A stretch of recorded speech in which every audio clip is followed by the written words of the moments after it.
Ketua Komisi Percepatan Reformasi Polri, Jimli Asidik mengungkapkan hasil audiensi yang dilakukan Komisi Percepatan Reformasi Polri yang digelar di Gedung Sekolah Tinggi Ilmu Kepolisian Jakarta pada Rabu 19 November 2025. Jimli menyebut Komisi Percepatan Reformasi Polri mendengarkan aspirasi dari beberapa pihak, termasuk aspirasi soal penyelesaian kasus ijazah palsu Presiden ke-7 RI Joko Widodo atau Jokowi.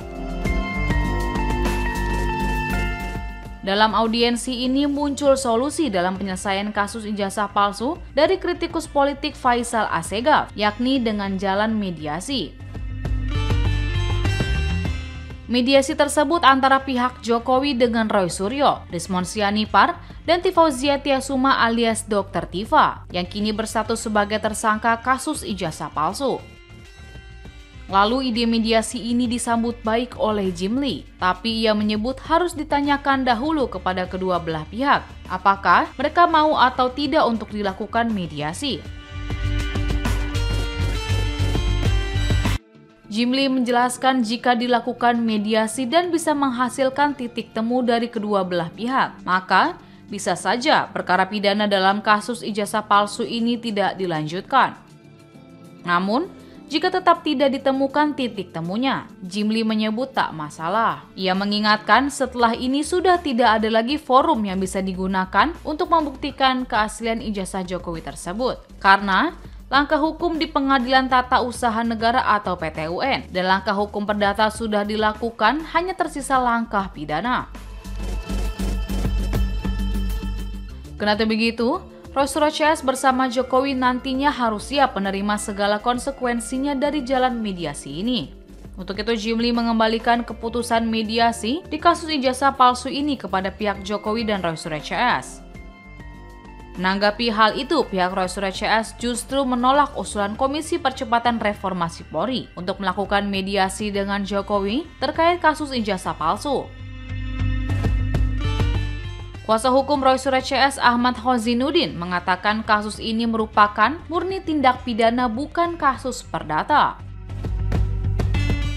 Menurut Khozinuddin, Komisi Percepatan Reformasi Polri seharusnya fokus melakukan evaluasi terhadap kinerja Polri. Ia bahkan menilai komisi tersebut tidak profesional dalam menangani kasus ijazah palsu Jokowi dan justru terkesan melakukan kriminalisasi terhadap kliennya. Contoh ketidakprofesionalan itu, lanjut Khozinuddin, terlihat dari dihentikannya penyidikan atas aduan yang dilayangkan tim pembela ulama dan aktivis atau TPUA ke Barreskrim Polri terkait ijazah palsu Jokowi. Sementara itu, laporan yang dibuat Jokowi di Polda Metro Jaya terus dilanjutkan bahkan hingga menetapkan kliennya sebagai tersangka. Selain itu, Khozinuddin meragukan mediasi antara Jokowi dan kliennya dapat terjadi, sebab dalam beberapa perkara yang memiliki agenda mediasi di sejumlah pengadilan, Jokowi disebut tak pernah hadir.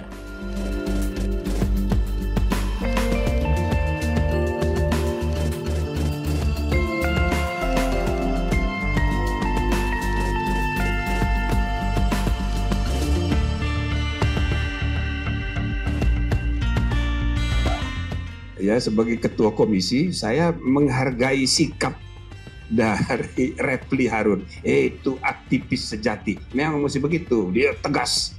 Ya cuma kita harus menghormati juga komisi ini sudah bersepakat.